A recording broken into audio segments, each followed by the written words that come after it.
Hello sa inyo. Eto na naman ako. Saturday na nga pala ngayon.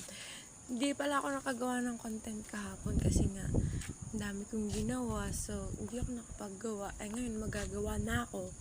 Hindi ko pala na-post yung yung part 2 ko nung Thursday ba yan? Hindi ko na-post kasi nga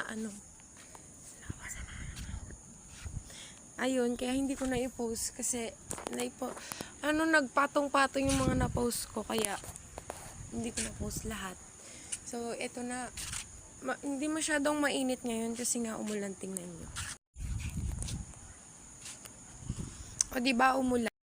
Umulan kahapon. So, ngayon lang ako makakapagawa ng content kasi Saturday ngayon. So, patapos na naman tong ginagawa ko. Part 2 na ulit. Bye-bye. So, ito na yung next na content.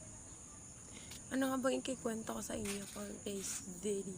Hoy, may sasabihin ako sa inyo. Meron kanyo akong kakambal. Ito siya, oh. Hoy, magpakita ka dito, ah. Ito siya.